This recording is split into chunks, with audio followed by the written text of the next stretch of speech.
El barroco en las portadas. La impronta del nuevo estilo decorativo se hace presente en la configuración de las portadas de las iglesias, a partir del primer tercio del siglo XVII. Alimentado por diversas vertientes, el barroco integra de una manera heterodoxa la fisonomía de las fachadas, tomando libremente recursos procedentes de los nuevos modelos de retablos, tanto los que sugieren las ordenanzas artísticas emanadas del Concilio de Trento, como aquellas que proceden de la imaginación de los artistas locales en su búsqueda constante de originalidad y desafío estético. A lo largo de 150 años, el barroco atraviesa por una serie de fases bien definidas geométricamente, las cuales, más que hablar de un desarrollo lineal del estilo, señalan variaciones de los elementos formales, como los propósitos de mantener a la arquitectura dentro de una posición congruente respecto al avance del resto de las artes, y al ambiente intelectual que proviene de la alta cultura del virreinato. El propósito central de la voluntad plástica del momento fue colapsar visualmente la integridad vertical de los apoyos, a fin de violentar la estética racional que caracterizó a los diseños manieristas. Con esto, la intención era hacer desaparecer el equilibrio que respecto de ellos mantenía tradicionalmente los entablamentos y desfigurando por ende la métrica de proporciones cuadrangulares. Hacia 1640 aparecen los primeros toques que darán lugar a la danza fantástica que tendrá su mayor apogeo 100 años más tarde. Las estrías que revisten el fuste de las columnas abandonan su cometido clásico de coadyuvar en el énfasis de la vertical, para adquirir la movilidad que imprime la línea quebrada del zigzag, la que en una primera fase continúa con la vertical solo en el primer tercio del inferior de la columna, lanzándose después la exploración del contraste con el sentido horizontal. Desmitificada la apretada solidez de la piedra, con la impresión del concepto de movilidad aparente, los nuevos recursos irán apareciendo cada vez con mayor celeridad. El siguiente paso se da con la columna salomónica, elemento que encierra en sí mismo la contradicción permanente que animó al espíritu barroco. En este caso se trata de una columna cuyo cuerpo se retuerce en forma helicoidal, expresando de manera fehaciente la idea del movimiento, junto con el trastocamiento de la condición del soporte del apoyo vertical. Las portadas de las naves laterales y la portada principal son elementos del barroco salomónico en México, como las que se dan en las portadas de las catedrales de Zacatecas y San Luis Potosí. La pilastra estípite debe su paternidad al arquitecto español Benito de Churriguera, quien en 1689 la presenta por primera vez en la pira funeraria dedicada a Luisa de Orleans. La primera aparición de Nueva España de este apoyo fingido es debido a la mano de Lorenzo Rodríguez, arquitecto de origen hispano y discípulo de Balbas, quien tiene a su cargo diseño y construcción del Sagrario Metropolitano de la Catedral de México, en cuyas portadas se presentan las estípites que a partir del segundo tercio del siglo XVII pasarán a ser el verbo de la decoración arquitectónica virreinal. La línea compositiva que se adopta en este periodo presenta algunas características heredadas del manierismo y tras un proceso de readaptación a la nueva circunstancia conforma la nueva tipología. En general, la tendencia es conducir la atención visual hacia el predominio de la vertical, que se mantiene vigente ante la escala colosal del estípite.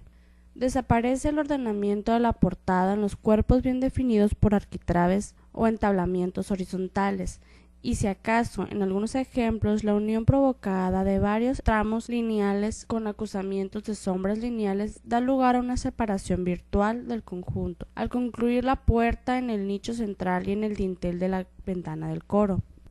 Las pilastras ocupan, por supuesto, el sitio que originalmente tuvieron las columnas de fuste limpio de orden toscano y corintio. En los espacios denominados entrecalles, se acostumbra la sobredecoración de los nichos que siguen siendo ocupados por esculturas y cuyos fondos pétreos se extienden a todo lo alto del espacio, dando lugar a paños decorados con la misma profusión que los estípites, óculos mixtilíneos, toda suerte de guirnaldas, módulas curvas, aristas de saledizo, roleos y sobre todo todo un propósito permanente de utilizar el claroscuro como materia prima de la circunstancia tectónica. Viene a ser por lo general algunas de las denominantes plásticas del estilo.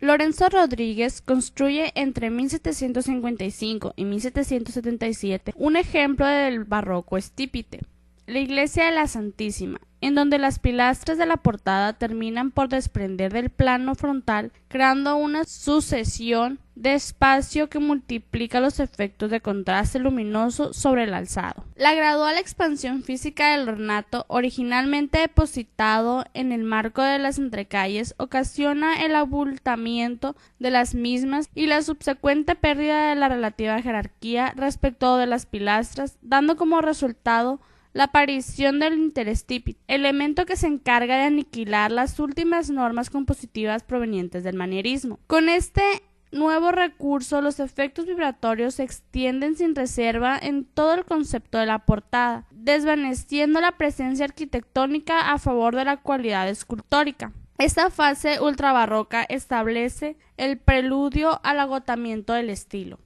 Los mejores templos de ultrabarroco se encuentran en la portada de la iglesia de la Valencia, en Guanajuato, levantada en una mina por don Antonio de Obregón. El templo está dedicado a San Cayetano. Esta iglesia data del siglo XVIII y es digna del cielo por su belleza y por sus proporciones perfectas. Con un trabajo orfebre en sus fachadas, resalta toda la vida de la piedra. En el interior, en sus retablos de filigranas, la madera luce enmarcada en oro espléndidamente. San Cayetano de la Valencia es un templo suntuoso por excelencia, muy ornamentado y de costo incalculable hoy en día. En principio, el dibujo pétreo de la portada mayor es de los más delicados que se conservan en México. Integra el fastuoso conjunto una rizada cornisa multilínea y estípite, inmensas hornacinas y balcones en las torres.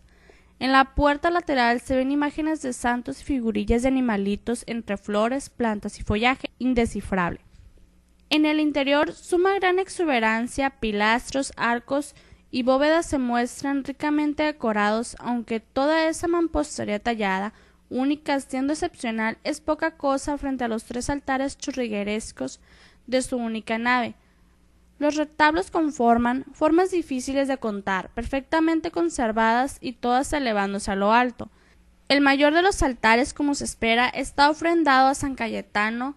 el lateral izquierdo a la Virgen de Guadalupe, el lateral derecho a la Asunción de María. Se ven multitudes de ángeles, ninfas, santos y pastorcillos con vida propia, y las capillas interiores conservan delicadas esculturas. Jorge Alberto Manrique ha denominado al último periodo del barroco como neoestilo, en virtud de la característica más clara del proceso.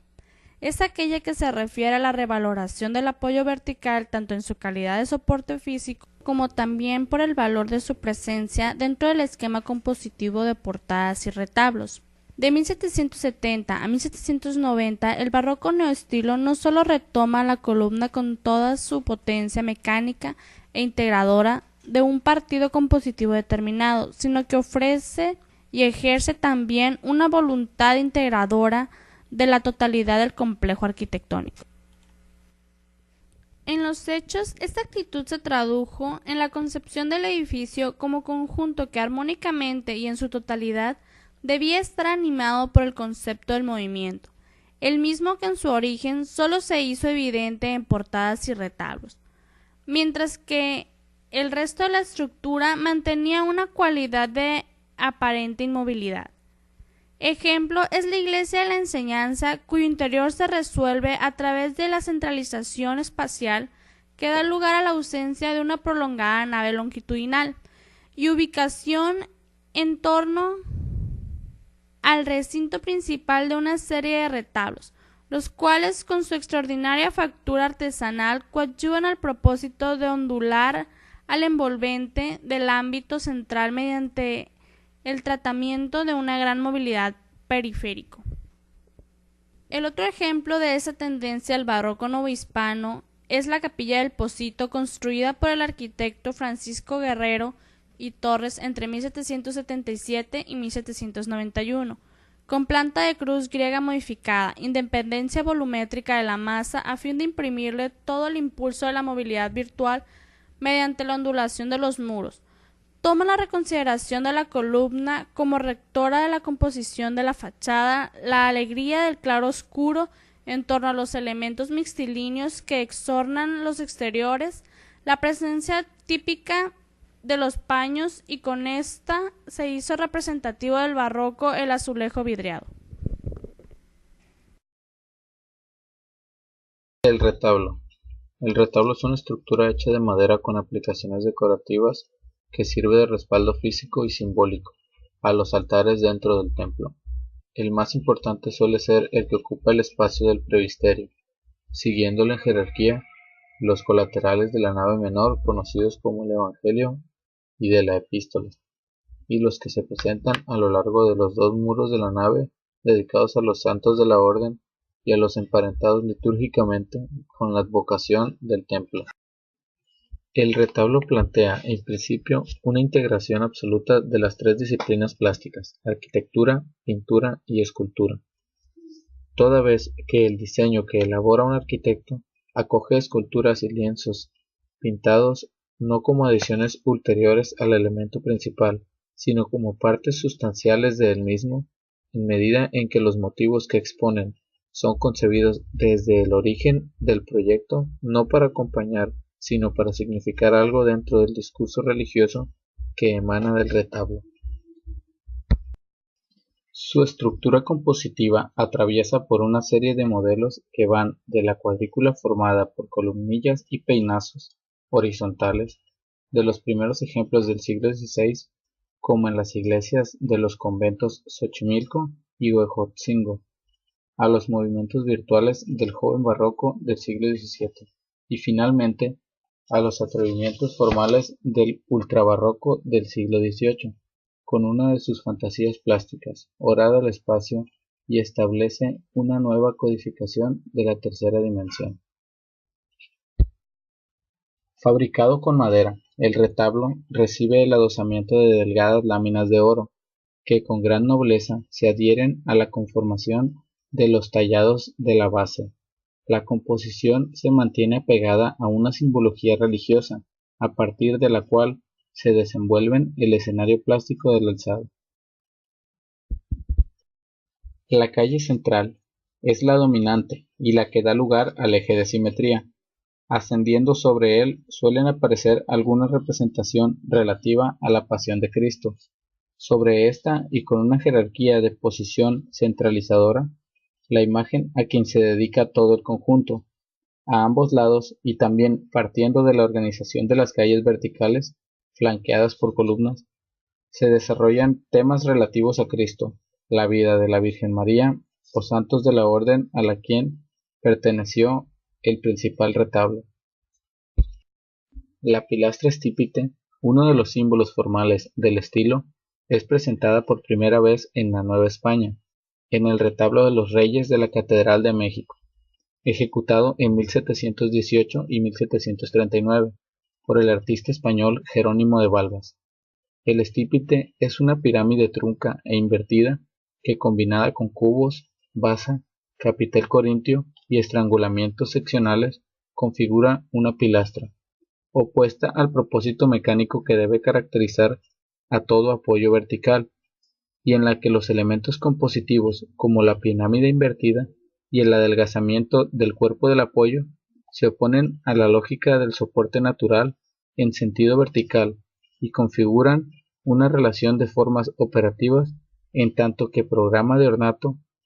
pero ajenas a todo principio de estática. Los magníficos estípites que levanta Balbas en la catedral se encuentran desprendidos del paño de respaldo y han terminado por convertirse en elementos escultóreos más que arquitectónicos, cuya posición es predominante dentro del panorama apreciativo del retablo, circunstancia que además se ve acompañada por el desfasamiento de la línea horizontal, rectora de encuadramientos, de tal suerte que todo en el conjunto tiende dentro de una ley proporcional exclusiva, al impulsar la visión en sentido ascendente. propósito acorde a la tendencia general que supone el ambiente del barroco. Del retablo de los Reyes, el estípite salta a los exteriores modificando la tradicional composición ornamental de portadas y campanarios y dando lugar en breve tiempo a la creación de uno de los modelos arquitectónicos más singulares del coloniaje mexicano.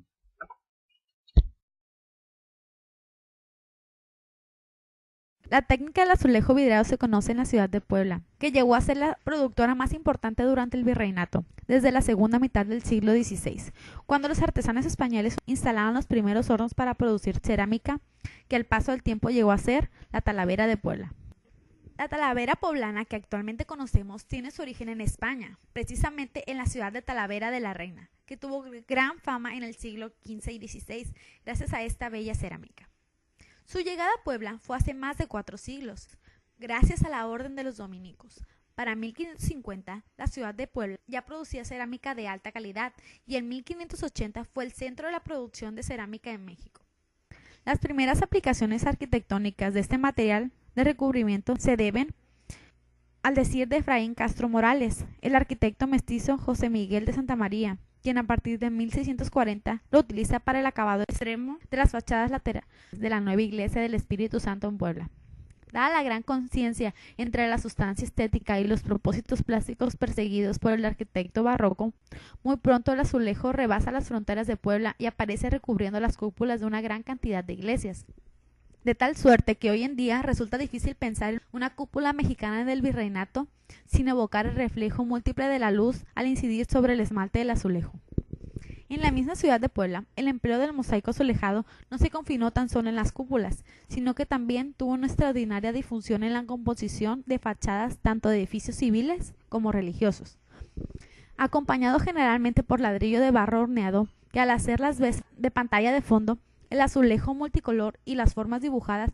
en obediencia a diseños que contemplan la relación de la gran cantidad de piezas, aparece como elemento artístico de marcado regionalismo, entre otros casos, en las fachadas de las iglesias de Tlaxcalancingo y San Francisco Acatepet en Puebla. Ambas resultados de una sensibilidad poco ilustrada, pero enriquecida con la experiencia popular,